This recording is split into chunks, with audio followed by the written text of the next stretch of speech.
people living in Europe need to stop apologizing for what they are. What they are, what their culture is, their history is good. It's something to be celebrated and to be preserved and defended, not destroyed or discarded. The fight with Hezbollah is an existential battle, which is why they desperately need American military support in the air, missile support and so forth, and whatever else we can provide. But unless he intervenes to say, that's it, you can't do this, we won't support you, then I don't see much hope for a positive outcome. Then I think it becomes a death struggle, and I'm not sure Israel will survive. I don't know how you get to peace as long as you start from the standpoint that Russia is the aggressor, Russia is evil, Russia is bad, and Ukraine must join NATO. There's no future for that. The uniparty is the problem. All of these people are funded in one way or another by many of the same big donors. In other words, Washington is donor-occupied territory.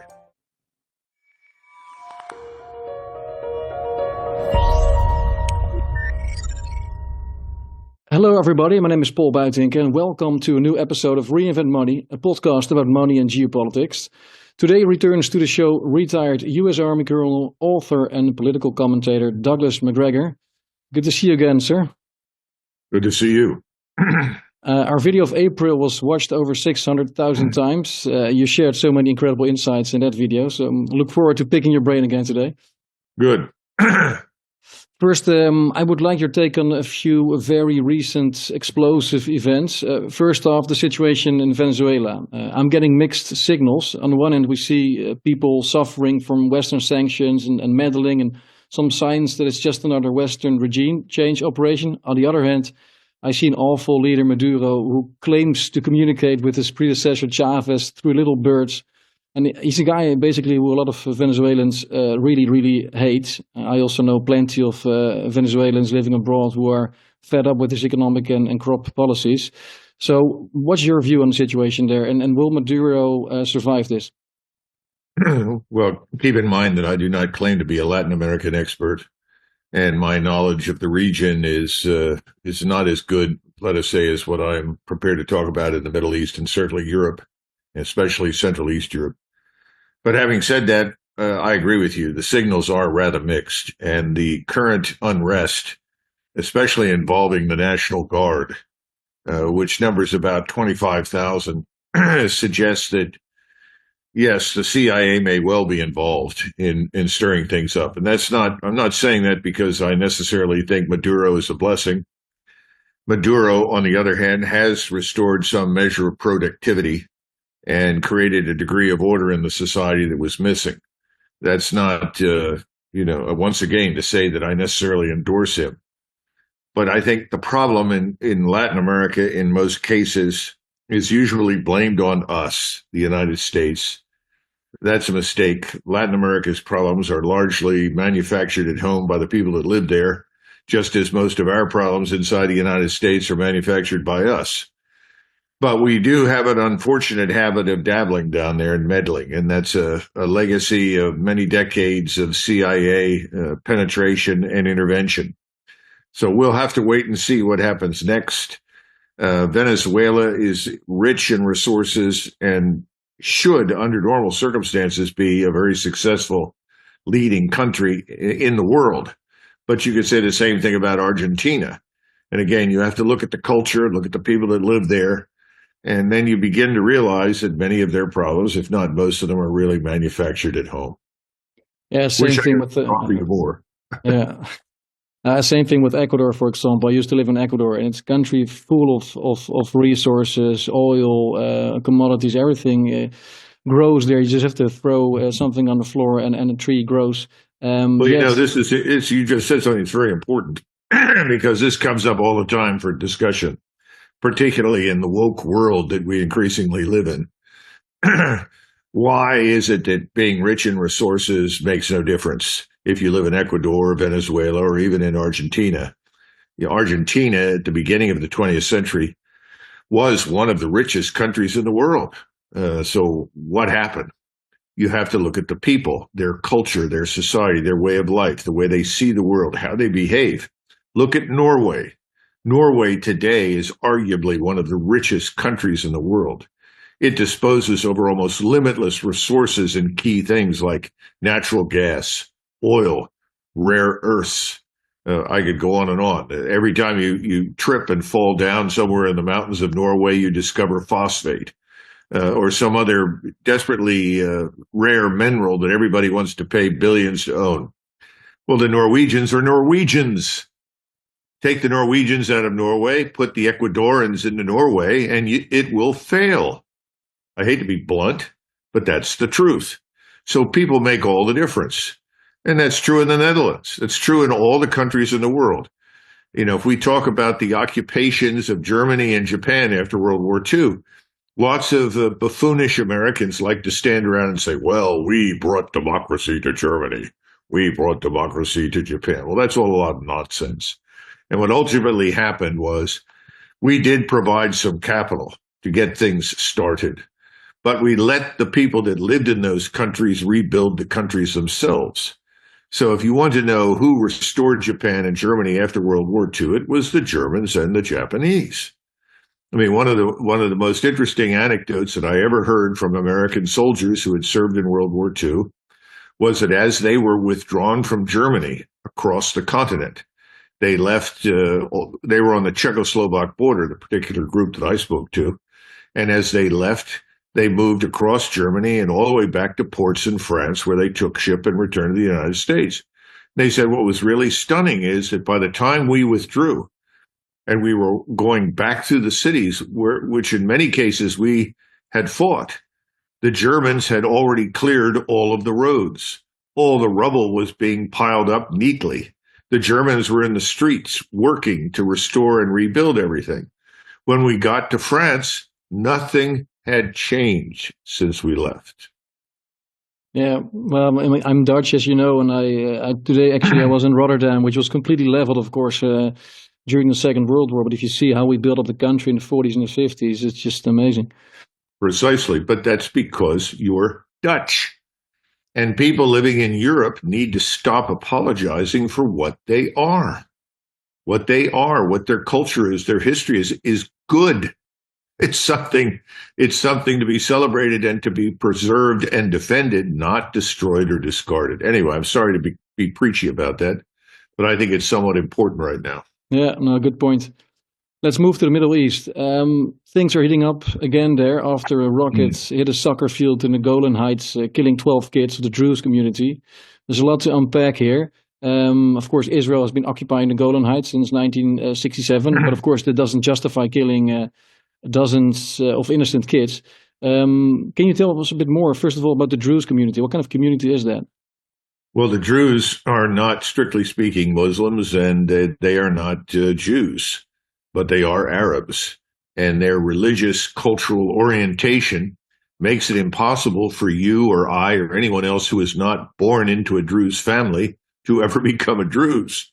So by definition, there are limited numbers of them on the planet. They unfortunately have been stuck in the middle, usually between Muslims, Christians, and Jews. In this case, they're between Jews, obviously, in Israel, and Muslims. But keep something in mind. Many Druze have been very good Israeli citizens. I have met and talked with Druze who served as officers in the Israeli army, even some who became general officers. So they are more integrated as a part of Israeli society than probably any other non-Jewish group. In fact, I've heard many Jews say, well, they're really Jews, you know. They should be just like us, but for some reason they're Druze, but they're really Jews.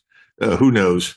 But the Arabs don't regard them as enemies, and they haven't made war on them. So this whole thing was a tragic accident from the standpoint of Hezbollah. What happened, we now know, in fact, the Israelis have admitted to this, is that an Iron Dome missile that was designed to deflect or defeat an incoming Hezbollah missile instead knocked it off course, and it fell by accident on top of the soccer field. So the real culprit in the minds of the Druze right now is not Hezbollah. They see the Israelis as being responsible for this. It's all unfortunate, and as one of the women that was interviewed on the soccer field where these children were killed said, look, this needs to stop. This is accomplishing nothing. The war accomplishes nothing. It merely kills people. There's a lot of wisdom in what she said, but she's speaking as a Druze, as someone who's in the middle that is really not interested in the fight at all. Yeah, and of course the result is more retaliation, more casualties. As we record this podcast, retaliation strikes are taking place, and it seems like the number 3 of Hezbollah, Fuad Shukr, was just attacked in Beirut. I'm not sure if he died or not, but do you expect escalation going forward, or maybe just like in April after Iran attacked Israel, that things sort of stabilize a little bit over the next few days? No. First of all, this was not a retaliation because none of the people killed were Israelis. And the people trying to kill the people in Lebanon, the Arabs that are there, the Muslims and Christians, are Israelis. So this was not to retaliate for the Druze losses.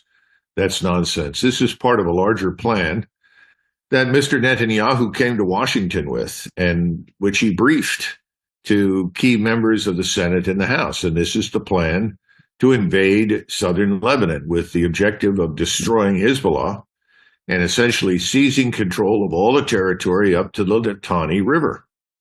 And they've flatly said if anyone is south of the Litani when they attack, they risk being killed because they will regard everyone and everything they meet as the enemy. Now, those are things said behind closed doors. But the bottom line of all of this is that Israel is determined to realize this objective of Greater Israel. Israeli soldiers are now walking around with patches on their uniforms that show the map of Greater Israel. In other words, Israel with the West Bank and Gaza completely in Israeli hands and potentially up to the Litani River. Now, I didn't get a close enough view to see if that patch reaches all the way to the Litani River. It may. But it certainly eliminates the Arabs that are currently living on what Israel considers Greater Israel. So that's the plan. That's the objective. That's where they want to go. And they are absolutely convinced that with American help, support, and assistance, they will be successful. And how much of Lebanon is that if they would take that much land? You've got to look at the map. Find the Litani River. The Litani River is south of Beirut.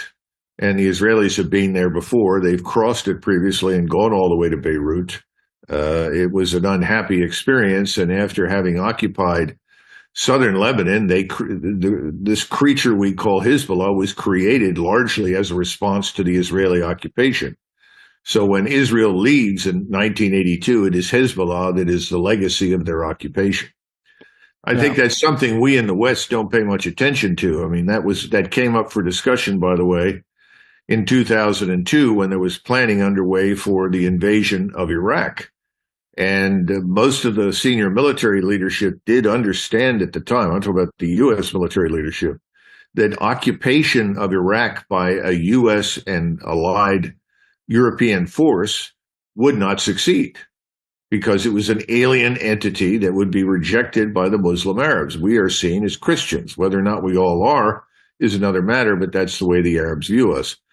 So I think the Israelis learned the hard way that there is no benefit to occupying Arab societies. So now that apparently the new option is to eliminate the Arab society, and then the land belongs to you.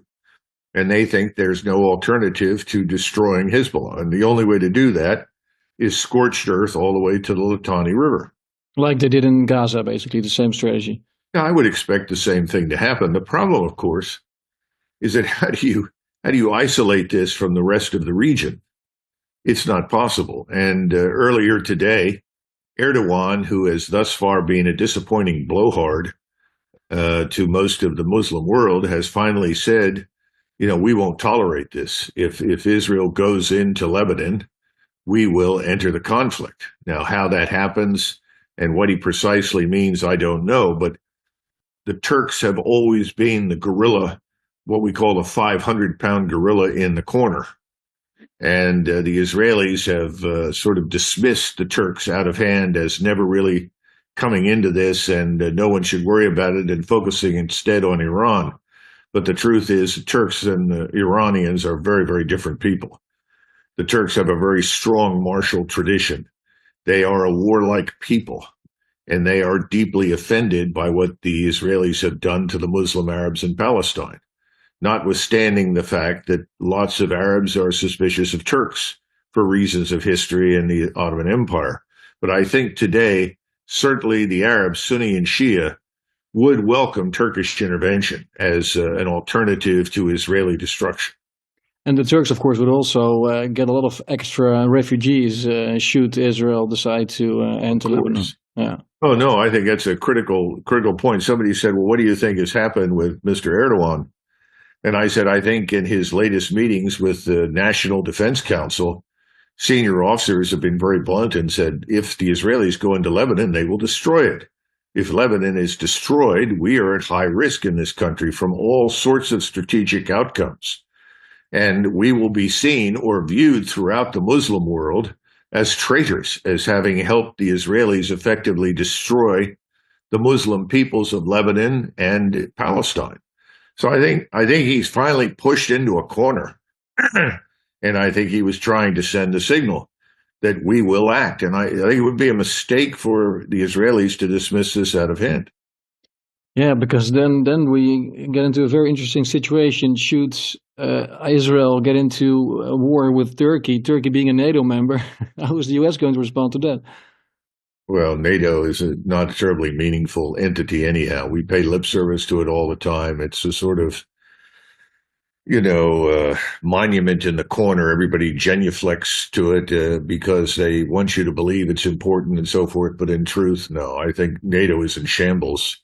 And I said in January of 2022 that if we went ahead and provoked Russia into this attack, made it impossible for the Russians to not stay out of Ukraine. And if you remember, the Russians tabled many, many proposals for discussion. We rejected all of them. We out of hand said no. We wouldn't even look at them carefully. That left the Russians no alternative. And I think that's the problem now with the way we are doing business in the Middle East. We have unconditionally signed on to support Israel. Now I think there are people in the White House, fewer on the Hill, because the Hill is not a place where people think carefully about anything. But in the White House and certainly in the Department of Defense, people are very concerned because you're looking at an alignment now with not only Turkey, but also Iran and virtually all the Sunni Arabs in the region against Israel. And if Israel strikes hard against the Turks and or the Iranians, it's impossible for the Russians to stand by and ignore it. The Russians are not going to allow Iran to go under. I don't think the Russians would allow Turkey to go under. Russia has an interest in stability in the region. And I think that's what Russia wants, and I think that's the message from China. This enormously important meeting with the Chinese that was recently held as part of the Shanghai Cooperation Council or organization, it involved the various parties to the Palestinian cause, not just Hamas, but the rest of them. And the goal was not the destruction of Israel. The goal was we've got to have stability in the region. There has to be a settlement. That settlement has to be imposed. The United States cannot do that because of its unconditional support for Israel. So I think everybody else is looking at this from the standpoint of what can we do to avoid a war? And the United States seemed hell-bent to ensure that there will be a war. And that continues regarding Ukraine as well. Yeah, and China, of course, also has every reason to not want a war there, because if Iran closes the Strait of Hormuz, then China is also in economic trouble. Well, you've got to look at the Belt and Road Initiative. We treat that as some sort of Trojan horse for Chinese imperial power to conquer the world. Chinese are not interested in that. They don't have a history of that. The only time China was aggressive was under its Mongolian emperors, and that's because the Mongols had already conquered the place. China is by no means interested in that. The Chinese have enough trouble governing themselves. Remember, there are probably four versions of the United States inside China. If you're President Xi, you wake up every morning with a headache trying to figure out, how do I hold this thing together? How do I prevent some warlord in some corner of China from striking out on his own? How do I control the mass corruption that is a pandemic inside China? I mean, these things we don't pay any attention to them because we Americans don't think about anything seriously beyond our own borders. And it's a mistake. China is not in a position to wage war against anybody. And the Belt and Road Initiative is designed to extend Chinese economic influence, to guarantee markets and access, to trade goods. I mean, China was, at least as far as I can tell, for most of the last 3,000 or 4,000 years, always the richest country on the planet. People forget that. So, oh, the world is changing. Asia's in charge. Well, with the exception of the last 300 plus years, China's pretty much been the richest country in the world, which is why everybody attacked it, occupied it, tried to conquer it, and use it. So we shouldn't be surprised by this. But there's an unwillingness to see something like that in anything other than a negative light in Washington. Washington wants to sort of be the colossus that bestrides the world. It's a very dumb idea. It's unnecessary. And do you think that with, let's say, Kamala in the White House, given her sympathy for the Palestinians, things could stabilize in the Middle East? Yeah. Well, if we're going to talk about American politics, strap on your seatbelt and get ready for a very, very rough ride. If you look at the three sort of political directions right now, one is obviously the what I would call the committed left under Kamala Harris. At least she's a nominal head. Then you have Donald Trump, who is supposedly to the right, but it appears to be the prisoner of corporate interests and banking systems and financial gurus and the Israel lobby.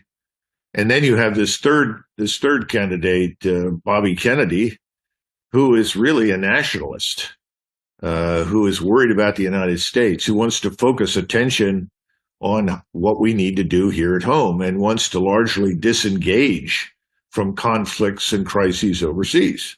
So he's really quite willing to engage for the purpose of settling disputes and disengaging American military power.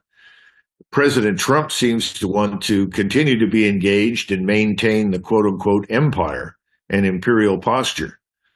And I think Kamala Harris, she bills herself as leading, quote-unquote, the party of color.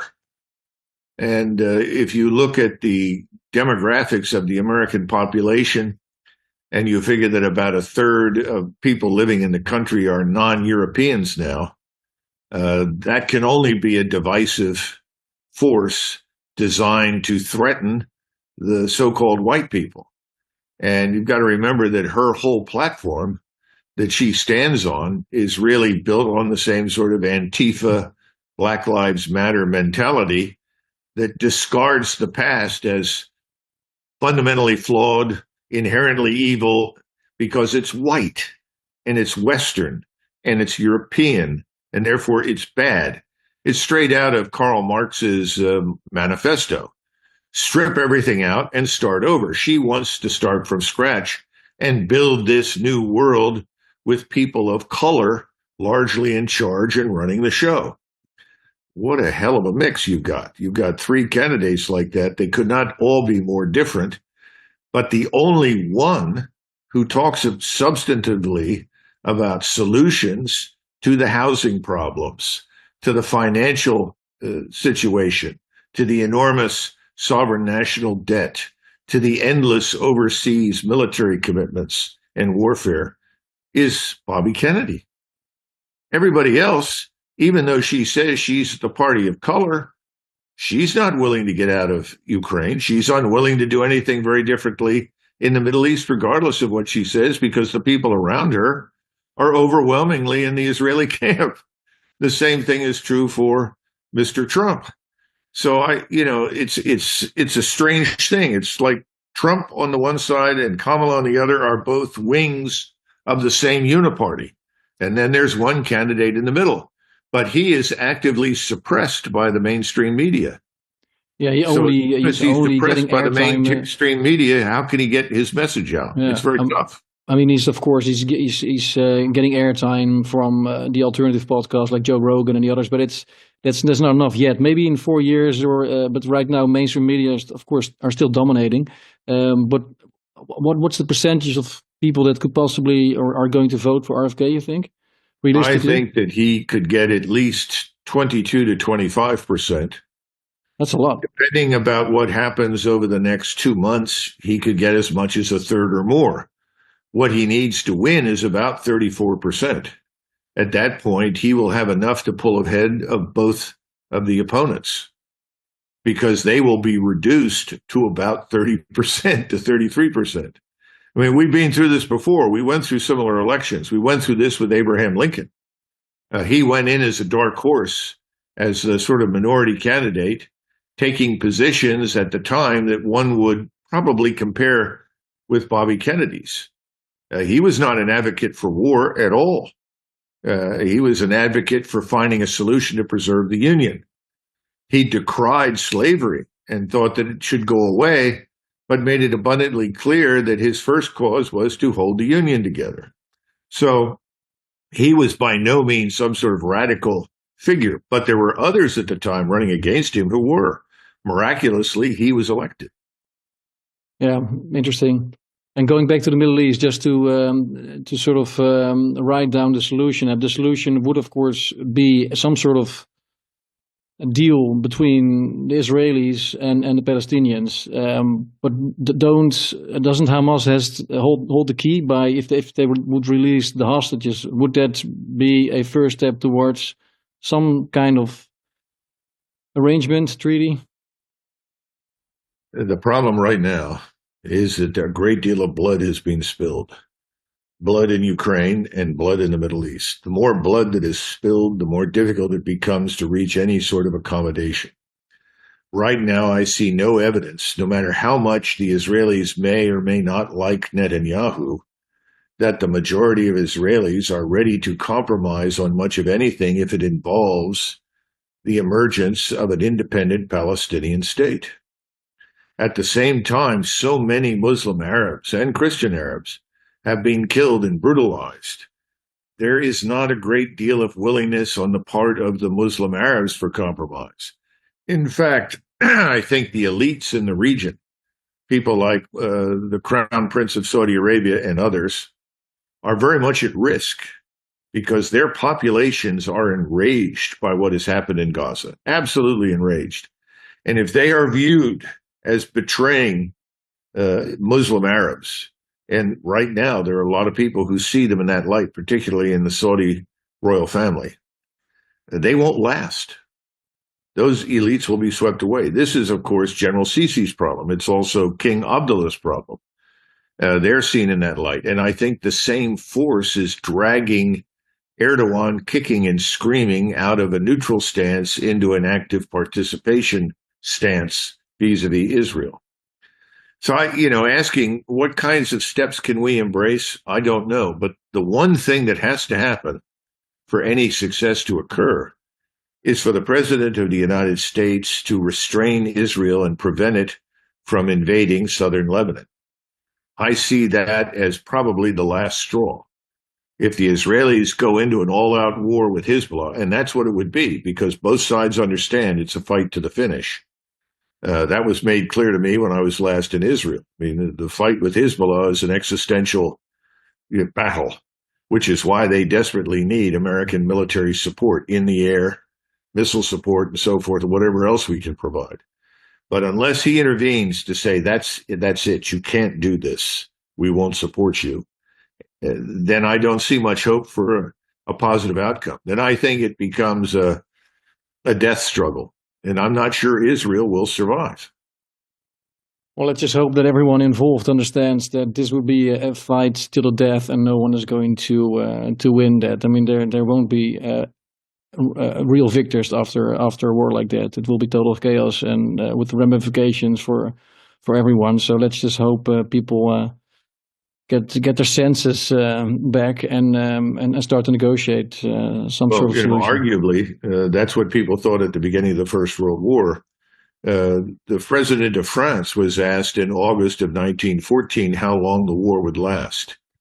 And he said, well, I think probably until February or March. And they looked at him and say, why is that? Because that's when the money runs out.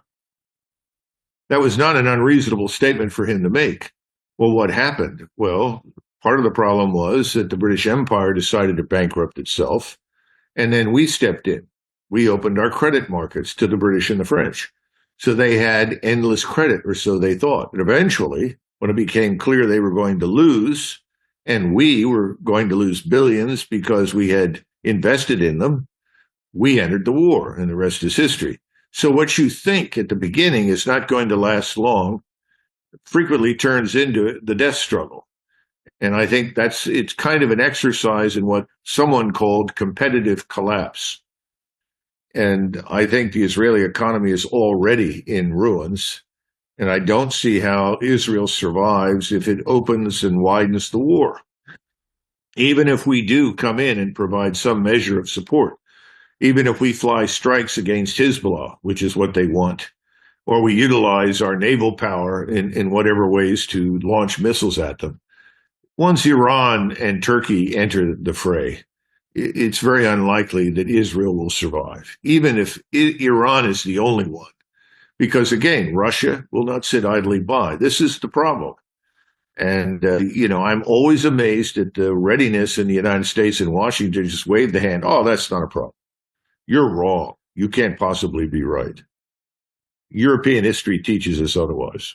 Yeah. Now let's go to that other war that's lasting or taking longer than a lot of people initially thought, the war in Ukraine. Could you give us an update on the front? Because we still see small territorial gains from Russia. We do see Ukraine being successful at doing some deep strikes within Russia, oil depots, radar stations. Even in the north of Russia, an airplane was taken out by a drone. Maybe let's start there first. Was that a Ukrainian drone or was it a NATO drone? Increasingly, we've begun to doubt that actually happened. Because we have satellite photography that does not show any evidence for any destroyed aircraft. And they were talking about a Tupolev 22M3 bomber, a supersonic bomber, essentially something on the lines of the B-2 that we built. And we were looking for the wreckage because we were given this report. And ultimately, we've traced the report back to Ukrainian intelligence. And so we've begun to think this is another, what's the right word, a false report designed to create the illusion that the Ukrainians have some fight left in them, that they can reach out and harm the Russians and so forth. The truth is the Ukrainian army is largely in a state of collapse. Now, the next question is, well, if that's true and the Russians are moving west, up and down the entire front, they're simply moving forward, they're taking their time. Because, again, what no one in the West understands is that Moscow does not want to rule Ukrainians. That's very important. People don't seem to get that because there's this big lie. The big lie at the beginning is, well, this was an unprovoked attack by Russia. Nonsense. We began decisively provoking Russia in April of 2008.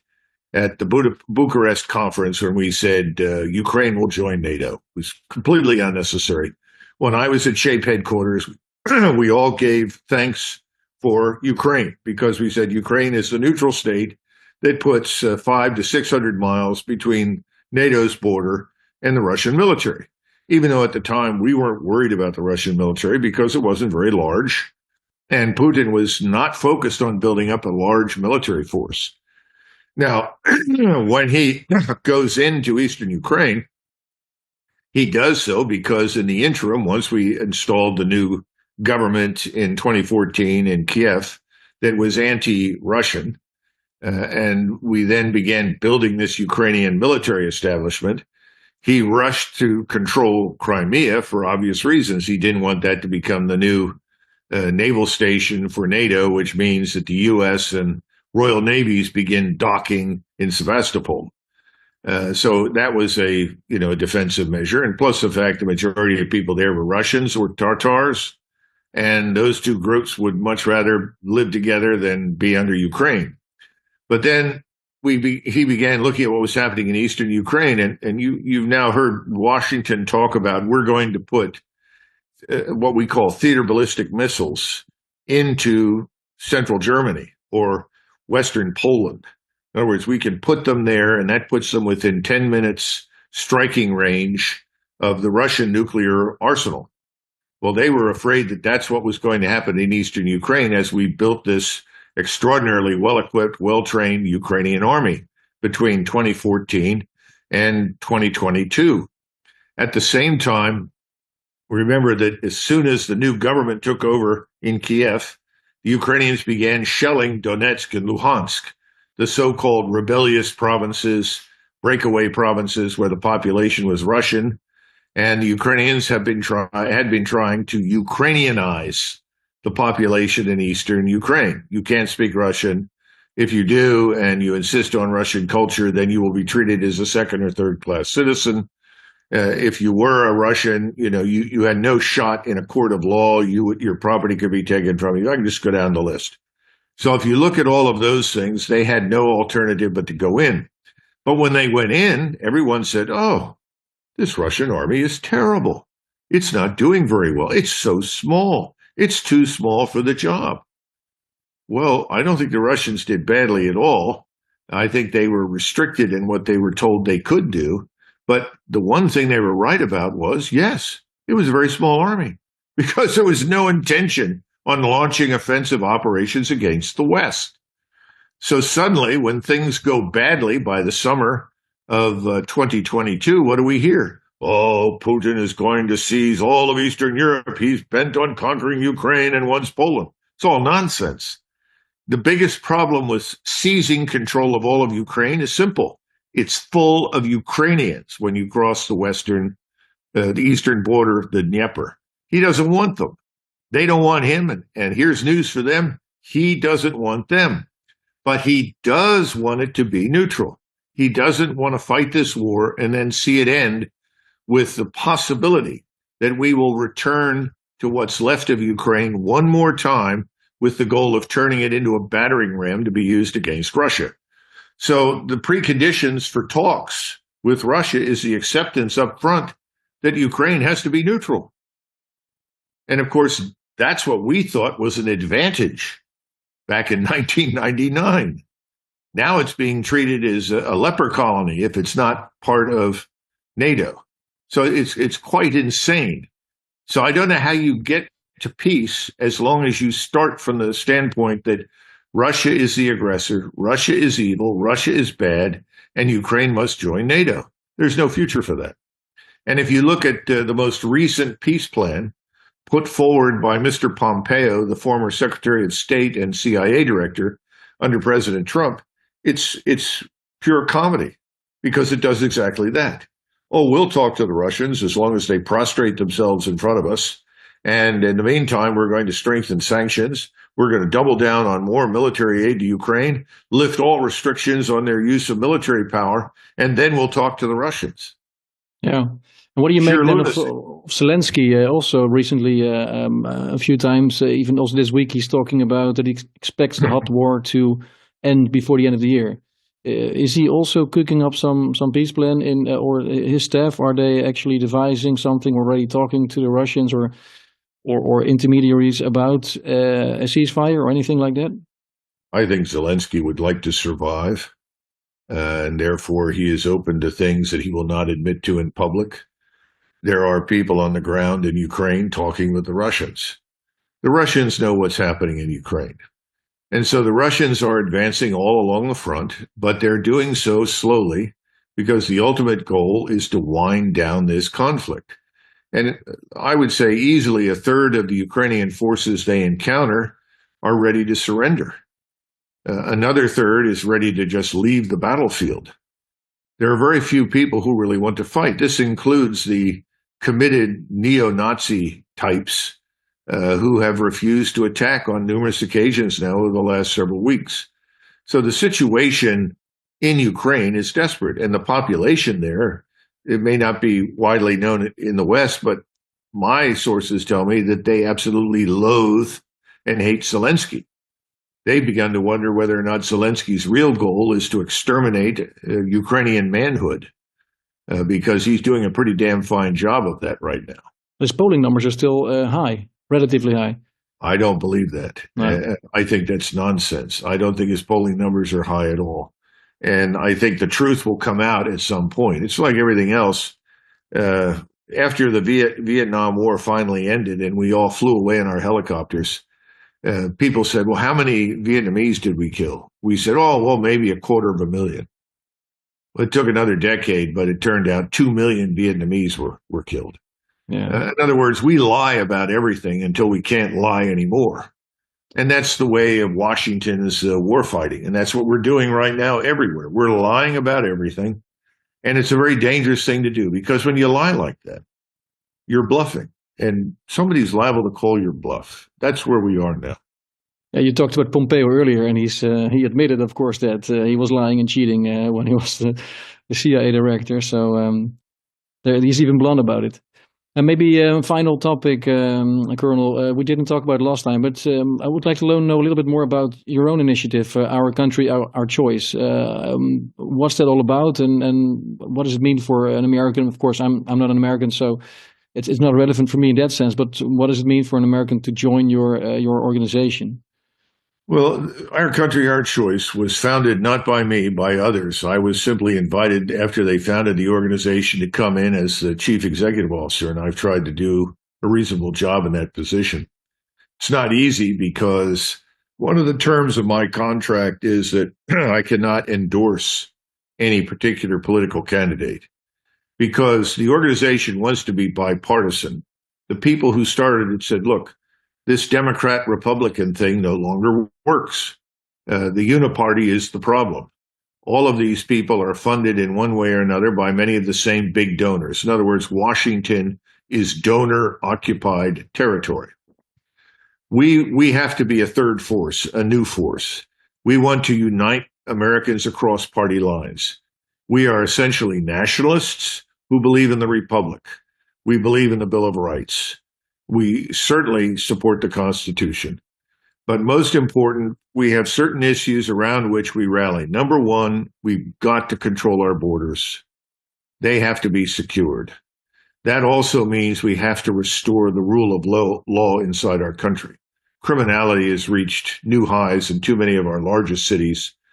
And of course, as many of your audience will realize, we lose about 110 to 120,000 American lives every year to fentanyl poisoning, most of which pours through the southern border.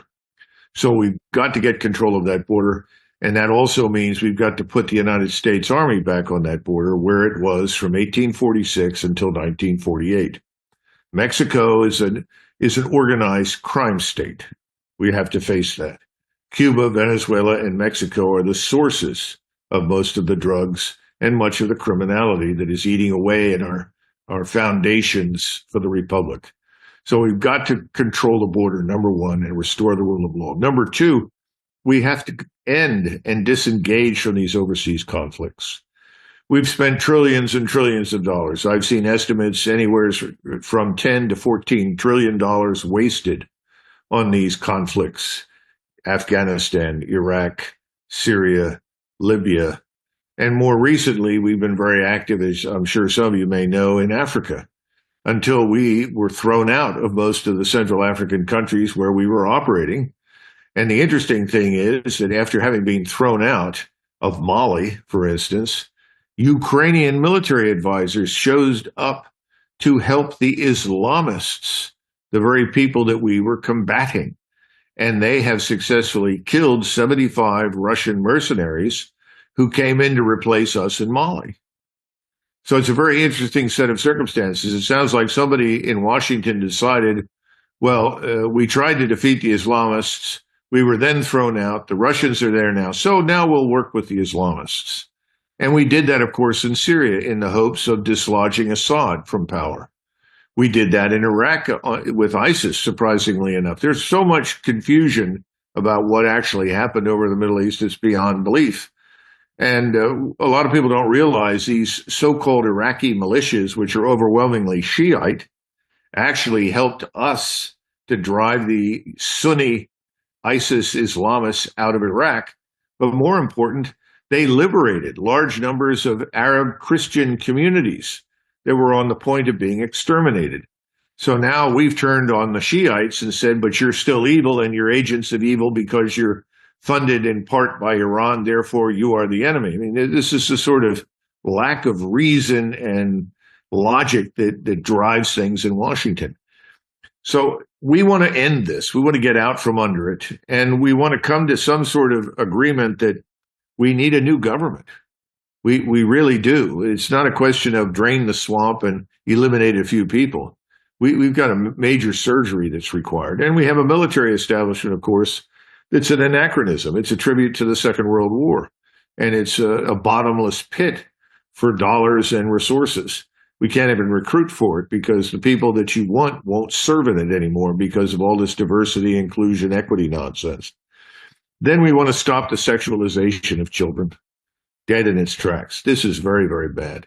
And what you saw at the opening of the Paris Olympics, in many ways, exemplifies everything that we loathe and despise and want to destroy. So that's our country, our choice. And we think that there are lots of Europeans out there that should be interested in the same thing. We hope that in time we'll be able to invite our country, our choice chapters, if you will, all over Europe, because we think the Europeans are facing the same dilemma. And we got to end this self-loathing complex that seems to affect all of us. Stop apologizing for the things that we've done and created and get back to business, rebuilding prosperity, restoring the economy. In fact, we need today what I would call redevelopment economically, both in Europe and the United States. So that's it in a nutshell. I hope that's enough.